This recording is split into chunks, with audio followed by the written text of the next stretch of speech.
Welcome back to the Information Week news desk at Interop Las Vegas. I am Susan Fogarty, Editor-in-Chief of Network Computing. Our next guest has contributed to Google's data center, wide area, edge CDN, and cloud networking infrastructure. Google Fellow and Technical Lead for Networking at Google, Amin Vadhat. Amin, welcome. Thank you very much. Very excited to be here. Great, we're very happy to have you here. So I know that you've been at Google quite a while. Can you talk about the growth you've witnessed and why you think Google has been so successful? It's a great question. I mean, the growth just continues to be exponential. So over the past 6-7 years or so, everything has continued to get bigger, of course, but I think one of the biggest changes from the networking perspective is how pervasive the paradigm of software-defined networking has become. In other words, we started with a relatively small effort in a corner of our network, and now it's really spread, I would say, from the edge to the wide area to the data center, of course, to the cloud and beyond. So that's probably been the biggest change that I've seen over the past few years. So I know that Google has actually developed their own networking equipment and hardware. How does that dovetail together, and why did you make that decision? So we actually tried to buy, for a long time we did buy external equipment, and when we saw the explosion in our bandwidth demands, essentially from the applications, we put together a specification for the kind of network that we needed. As we wrote it up, the feedback we got from external vendors is that that network couldn't be built. That basically what we needed for our applications, we couldn't buy. So based on that input, we actually set aside with a exploratory effort, it was a high-risk effort, to build our own network and see if we could internally build something that could support the needs of our applications.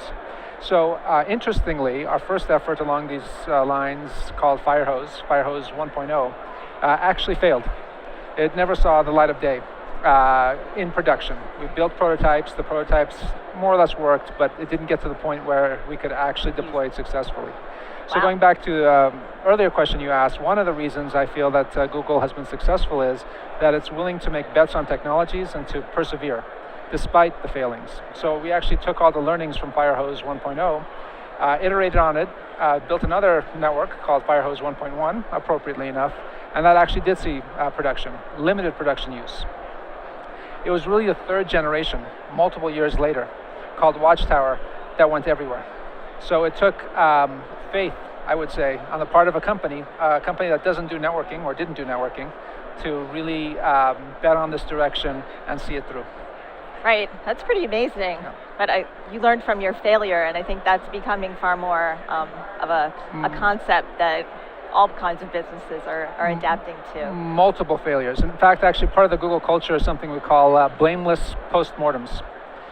When we fail, I just heard about that for the first time yesterday from another speaker. When we fail, we write it up.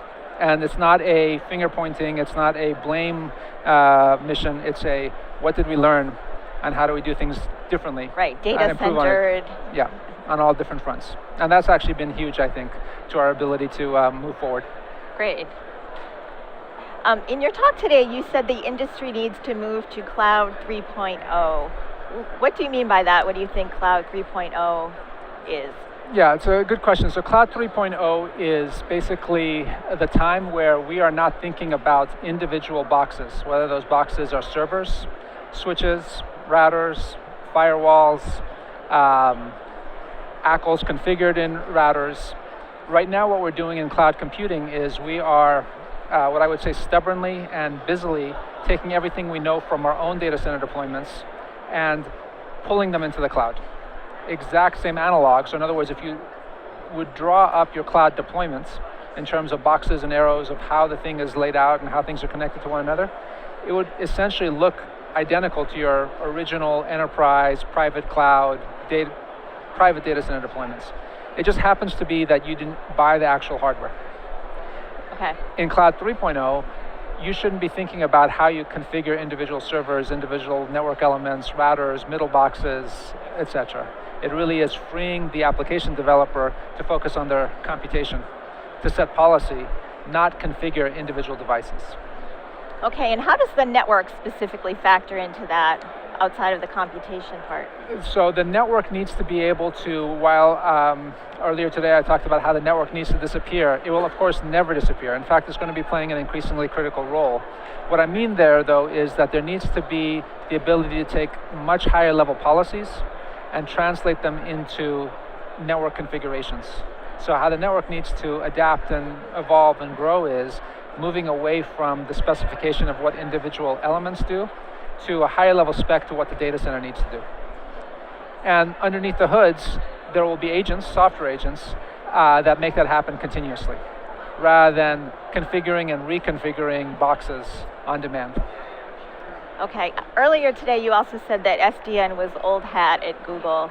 Can you talk about how you've moved beyond, what we might think of as SDN, and a little bit about innovative things you're doing that are actually able to be public? So I'm not sure I used the term old hat, but what I do think we've been in a position, thanks to our colleagues in our doing distributed computing, to think about things a bit differently. So to me, one of the key elements of software-defined networking is pulling the intelligence out of individual boxes and building an external control plane built around servers. And this external control plane has a, again, global view of what the network should look like, and is sitting in a control loop, making the network look like that continuously. And I think one of the reasons we started down that path early on is because that's exactly how we were building our distributed computing platforms, whether it's storage or compute before. Okay. So this sort of naturally led to the paradigm of software-defined networking, where we would again pull the smarts out of the hardware into external control servers. This pattern, I'd say, is continuing. So in terms of the challenges that we're facing moving forward, it really is moving beyond the control plane to the management plane. In other words, right now, we really have a lot of very manual, error-prone work that still has to happen on the network to upgrade it, for example. And we, I think, do it quite well, but there's certainly room for increasing the automation in this space. Okay, great. Well, thanks so much for being here. That was really informative. It's My fascinating pleasure. to see what Google's doing. Yeah, thank you very much. Thank you so much to Amin Vadhat from Google. Stay tuned. We'll have more from the news desk after the break.